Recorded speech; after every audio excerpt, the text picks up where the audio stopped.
So when you look at these guidelines, they were published by the ESC-EACTS in 2010, and I had the unique position of being the last author alphabetically, and many people took this to think that I was a senior author, which was a nice way to be, but in fact it wasn't true, it was just my name came last. But I did, with Carlo Di Mario, write the actual section on myocardial revascularization. Now, I've actually been interested in this area for over 20 years, and it started when I was a senior registrar at the Brompton Hospital, when I wrote a letter to the editor of The Lancet complaining about the RITA trial, which had been a trial of PCI versus Cabbage, and had been presented in a way that I thought was very disingenuous. And then 3 years later, I wrote back to The Lancet in response to a meta-analysis of 5 trials, RITA, Iraqi, Gabri, East, and Cabri, and I complained that 83 to 95% of potentially eligible patients were excluded from randomization because of left main stem stenosis, severe 3-vessel disease, occluded vessels, and significant impairment of ventricular function. So I made the point that these trials were not representative of everyday clinical practice. Then almost a decade later, I was invited to write an editorial for the BMJ on surgery is the best intervention for severe coronary artery disease. And at that time, I highlighted the current tendency of some cardiologists to exclusively investigate and treat patients with severe multivessel disease without a surgical opinion not only belittles the traditional multidisciplinary approach, but ensures that the best and most balanced advice is unlikely to be consistently offered. Most importantly, by effectively denying patients the opportunity of making a fully informed choice, it falls far short of best practice. And I showed you this at the Ferguson lecture, in which I pointed out that of the 15 trials that had been published back in 2006, they'd excluded more than 95% of the potentially eligible population. Nevertheless, they tried to generalize the results from the very highly selected population to the whole population with multivessel disease. And in that lecture, I also addressed the problem with guidelines. I summarized the findings from 3 important organizations at that time: the ACC, that's American College of Cardiology and American Heart Association, the European Society of Cardiology, and the British Cardiac Society. And I made the point that almost all of these guidelines said almost all patients can be treated by PCI, and you don't even need to have the opinion of a surgeon. And I thought, but these guidelines are based on 15 randomized trials which don't actually represent clinical practice. So I said, who wrote the guidelines? And the Americans had chosen 23 cardiologists and a single surgeon. Now, the Europeans were not impressed with that, so they doubled the number of the cardiologists and they get rid of the surgeon. And the Brits, with their sense of fair play, brought back 1 surgeon to their 8 cardiologists. But in total, almost a decade ago, the guidelines on which everyone was treating patients had been written by 77 interventional cardiologists and 2 cardiac surgeons. And I said this was totally inappropriate. I wrote, I believe that surgical societies should no longer provide a token surgeon on cardiology guidelines, as they are hopelessly outgunned and ineffectual against what are, in effect, exclusive cardiology dictates. If surgical opinion is genuinely to be heard, there must be comparable numbers of surgeons on writing committees. And then it came to pass with the ESC-EACTS guidelines. These were published in 2010, but we started working on them 2 years before they were actually published. And the important thing about these guidelines is that they were the first guidelines that were joint between cardiologists and cardiac surgery. There were 25 members on the writing committee from 13 European countries, and there were 9 non-interventional cardiologists, 8 interventional cardiologists, and 8 cardiac surgeons. And in fact, the composition of the writing team reflected the philosophy of a heart team. The guidelines were extensively reviewed by external referees before publication. And when you look at the guidelines in detail, there are 14 chapters, 270 references. They describe every aspect of coronary revascularization, the investigations you need, whether the patient is acute, elective, emergency, what happens in patients with diabetes, chronic kidney disease. So they're very thorough guidelines. But the particular bit that was of interest was, for the first time in Chapter 4, they addressed the issue of patient information and consent. And 4.1 stated, patient information needs to be objective and unbiased, patient-orientated, evidence-based, up-to-date, reliable, understandable, accessible, relevant, and consistent with legal requirements. Informed consent requires transparency, especially if there is controversy about the indication for a particular intervention. Specialty bias and self-referral should not interfere with the process. And then it went on for the first time to talk about the heart team. It said, for patients with stable coronary artery disease and multivessel or left main disease, all relevant data should be reviewed by a non-invasive cardiologist, a cardiac surgeon, and an interventional cardiologist, the heart team, to determine the likelihood of safe and effective revascularization with either PCI or Cabbage. Myocardial revascularization should in general not be performed at the time of diagnostic angiography, therefore allowing the heart team sufficient time to assess all available information, reach a consensus, and clearly explain and discuss the findings with patients. Now, that all seems very obvious, but prior to this, this had never been stated in the literature by a guideline team. In 4.2, it said, with regards to the multidisciplinary decision-making heart team, the creation of a heart team serves the purpose of a balanced multidisciplinary decision process. Standard protocols compatible with current guidelines may be used to avoid the systematic need for case-by-case review of all diagnostic angiograms. And with regards to ad hoc PCI, it said, with the exception of unstable patients or candidates for ad hoc PCI, so there are a few cases, stated in Table 4, the patient should be offered enough time, up to several days as required, between diagnostic catheterization and intervention. Ad hoc PCI is therefore reasonable for many patients, but not desirable for all, and should not automatically be applied as a default approach. Institutional protocols defined by the heart team should be used to define specific anatomical criteria and clinical subsets that can or cannot be treated by ad hoc PCI. And remember this when we show what's actually happening to some patients in clinical practice. The guidelines also stated very clearly what are the indications for revascularization, whether it's for prognosis or for symptoms.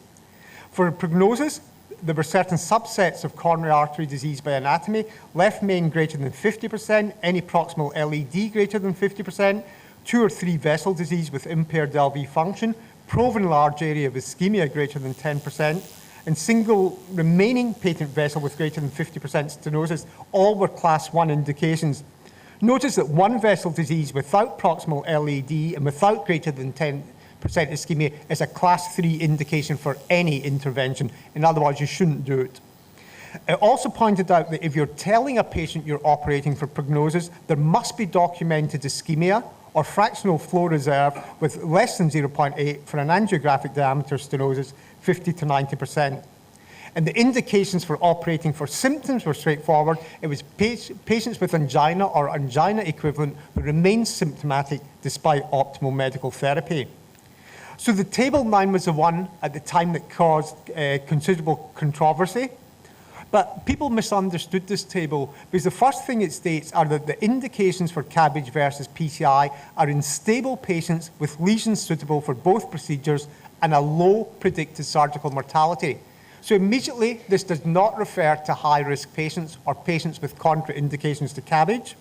And I made the point earlier that as we practice today, almost 80% of patients with 3-vessel disease have a class 1 indication for Cabbage and a class 3 indication for PCI. And for left main, the respective figures are 1A for those with Cabbage, in 2/3 of patients with left main above 33, 1A for Cabbage, class 3 for PCI. And the table also states, in the most severe patterns of coronary artery disease, Cabbage appears to offer a survival advantage as well as a marked reduction in the need for repeat revascularization. And if we compare what the Europeans were saying in 2010 with the American College of Cardiology in 2011, the first thing is, if you look at the recommendations for Cabbage, you can see that they both have heart team for left main or complex coronary disease as a class 1C indication. So that means it should be done, but the level of evidence supporting that is expert opinion. No one's done a randomized trial to see if the heart team's effective. But as you scroll through these tables, what you can see is there is largely class 1 indication for most aspects of Cabbage for 2 or 3 vessel disease or left main disease. If you look at PCI, we see again that here the most notable thing is we now see a lot more yellow, orange and reds, meaning there are far more contraindications to revascularization by PCI than for Cabbage. But if you compare the Americans and the Europeans, they're broadly similar recommendations for both Cabbage and PCI. So now I want to say a bit about the politics of Cabbage versus PCI and show you how there's a lot of unwarranted variation as to what actually happens. So this first study is a study from the OECD looking at 24 countries, and it gives the ratio of elective PCI to Cabbage in these countries. Now the red bars are the number of Cabbage per 100,000 of population, and the blue bars are the number of PCI per 100,000 of population, and therefore you can compare the ratios of both of these in each country. So down at the bottom of the list, you have New Zealand and Canada with ratios of PCI to Cabbage in the elective situation of around 2 to 1. But if you go down to the bottom of the graph, you see that in Spain, if you're a cardiac surgeon, you're having a hard time because the ratio is 9 to 1. Now, Japan isn't on this, where it's 12 to 1, and the question would be, where is Sri Lanka in all of this? I don't know what the figure is, but it'd be very interesting to know. But what they basically asked in the study was, why in 8 European countries with similar populations in similar economies is there a 4-fold difference in the ratio of PCI to Cabbage? Why should that happen? But it's not just between countries this happens, it's within countries. And this is a very interesting study from the province of Ontario in Canada, where there are 17 hospitals offering both PCI and Cabbage. And they looked at the ratio of PCI to Cabbage in these 17 hospitals, and that ratio varied from 1.2 to 1 to 6 to 1. So there was a 5-fold difference in the ratio of PCI to Cabbage, simply dependent on what hospital you were admitted to. And they point out in this paper only 4% of these patients were discussed by a heart team. So in the vast majority of situations, the decision to perform PCI was made simply by the cardiologist. But we see the same thing in the United Kingdom, or at least in England. This is a paper published in the European Journal of Cardiothoracic Surgery in 2014, when we looked at the geographical variation in elective coronary revascularization by stents or surgery in England. And what we found was there was a 13-fold difference in the UK between the lowest performing region with PCI to Cabbage against the highest, which was, so it varied from 0.36 to 1 to 4.74 to 1. So a 13-fold difference, and the amazing thing is that 13-fold difference occurred in 2 regions that were separated by 40 miles. So even in a small geographic area of the UK, we see enormous differences in the elective ratios of PCI to Cabbage. And we concluded, despite clear evidence-based guidelines for intervention, marked geographical variation in elective coronary revascularization practices also exist in England. This variation is unexplained by procedure volume or deprivation, suggesting the contribution of unwarranted influences, which may include practitioner preference. To reduce this level of unwarranted variation, we suggest that all interventions should be underpinned by internationally recognized guidelines or approved by a multidisciplinary team, the heart team. Excuse me. If we look at the United States and look at the occurrence of inappropriate interventions, if we first look at this study from the National Cardiovascular PCI Registry, it looked at 211,000 patients undergoing elective PCI over a 2-year period. And when they examined the indications for elective PCI, in only half the patients was it felt to be appropriate. It meant that the other half of patients, the indication was either uncertain or inappropriate. So in almost half the patients undergoing PCI. Inappropriate was more common in men, whites, and privately insured, and underuse was more common in females, blacks, and those who were publicly insured. In a further study from this National Cardiovascular Data Registry, just looking at the performance of angiography, and our Canadian speaker referred to this earlier, They looked at almost 1.25 million angiograms and pointed out that overall 25% of these angiograms had been done in patients who were totally asymptomatic. But if you looked at the 500 hospitals in which this happened, the range of performing angiograms in asymptomatic patients varied from 1% to 76%. So in one of these hospitals, 3/4 of patients undergoing angiograms were totally asymptomatic. And then if you looked what happened to those unfortunate patients who underwent an inappropriate angiogram, they then had a far higher chance of also receiving an inappropriate stent.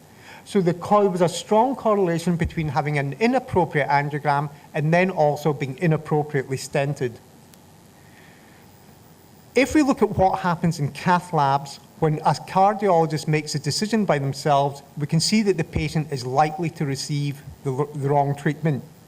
This is a study by Hannon published in Circulation in 2010, looking at adherence of cath lab cardiologists to ACC/AHA guidelines for PCI and Cabbage. And they actually said, let's look at what should have happened and what actually did happen in practice. They looked at 16,000 cath lab patients in New York, where the treatment decision was made by the cath lab cardiologist alone in 2/3 of patients. What they found was, even if you had a class 1 indication for Cabbage, only half the patients got Cabbage, but 1/3 still ended up being stented.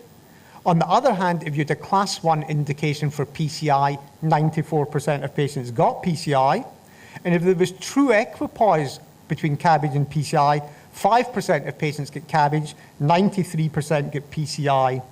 And the authors pointed out that 92% of the PCI procedures were performed on an ad hoc basis.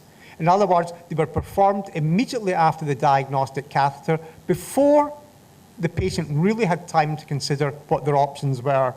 And not surprisingly, the chance of PCI increased in those hospitals which provided PCI facilities. Now, that paper was accompanied by an editorial by Raymond Gibbons, the former president of the American Heart Association.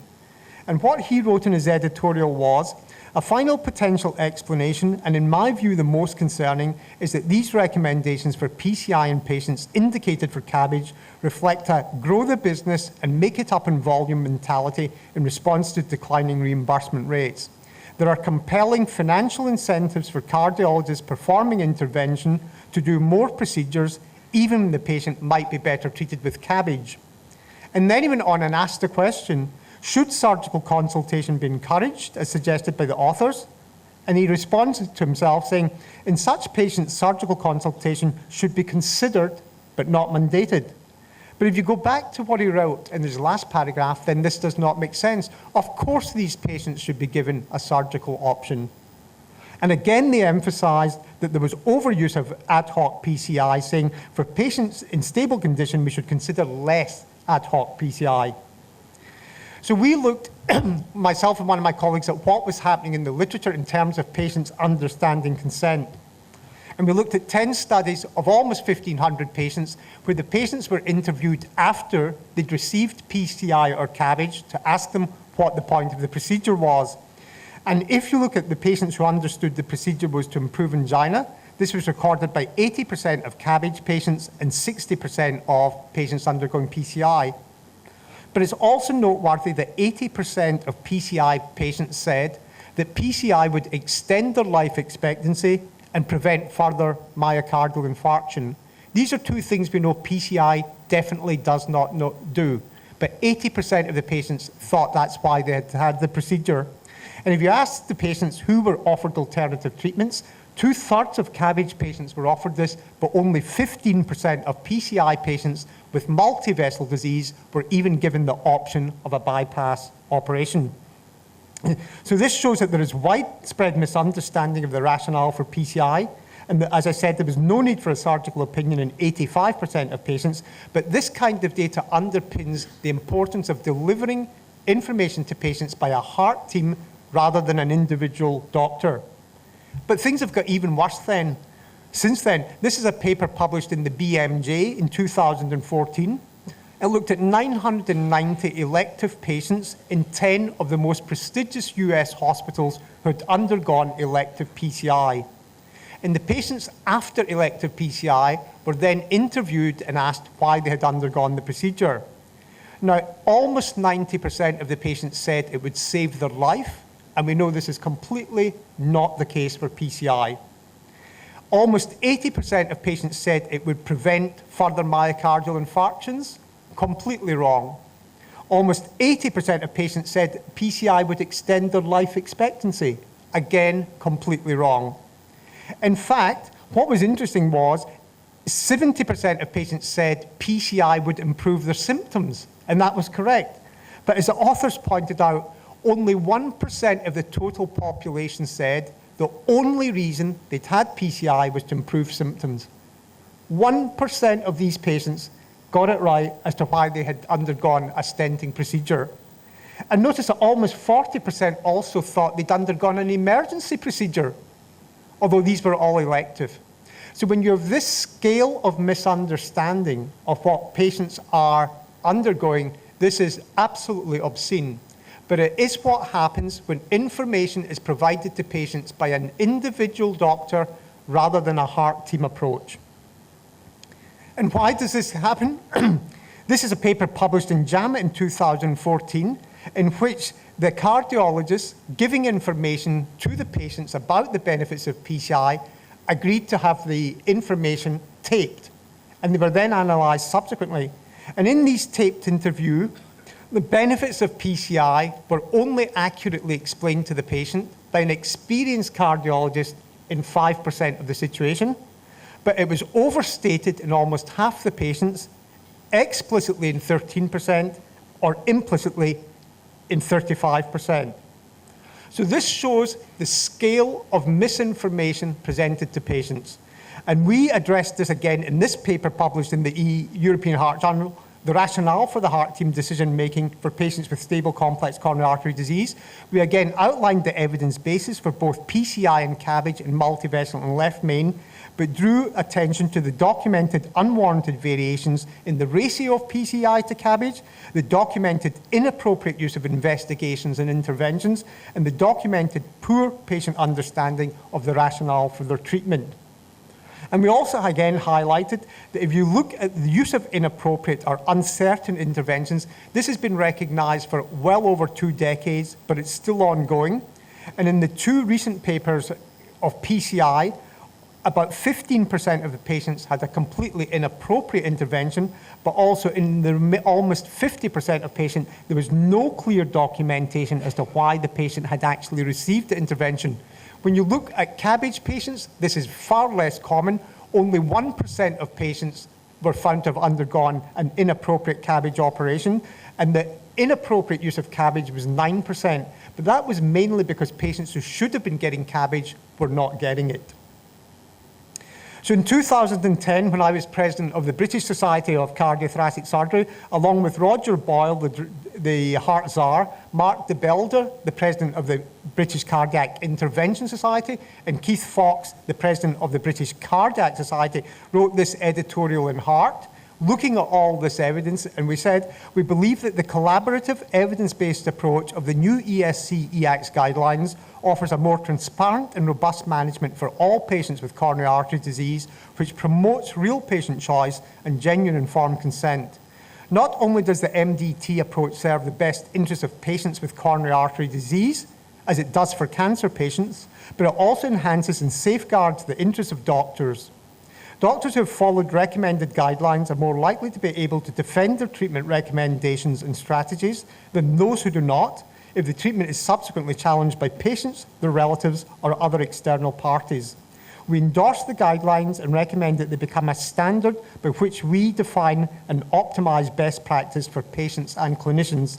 The UK should lead the way in Europe by adopting the guidelines as a national standard. So, to summarise and conclude, the guidelines as they exist give clear indications when intervention is appropriate, and they emphasise the role of the heart team in making those recommendations. The guidelines state that ad hoc PCI should not be the default procedure.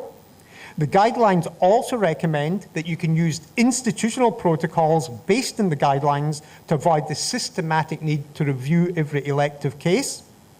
I've repeatedly stated this today that almost 80% of patients with 3-vessel disease and 2/3 of patients with left main have a strong survival advantage with Cabbage that continues to increase past 5 years. I have shown you very clear evidence of consistent unwarranted variation in the ratios of PCI to Cabbage between countries and within countries. There is strong evidence that the absence of the heart team results in the majority of elective PCI patients failing to understand its rationale, and also a large number of inappropriate or wrong PCI interventions. Guidelines are transparent and they protect the patients against the wrong interventions, and they protect doctors against administering the wrong interventions, and I believe they should be mandatory, or it should at least be documented as to why guidelines have not been followed. Finally, I would say that professional bodies should persuade the statutory bodies or those who pay for interventions that they should only reimburse interventions which have been approved by the heart team based on guidelines, or where there is clear documentation as to why guidelines have not been followed. On that point, I'm going to conclude my talk. I would like to thank the committee again for the great privilege of being here today, and you, the audience, for your attention. Thank you.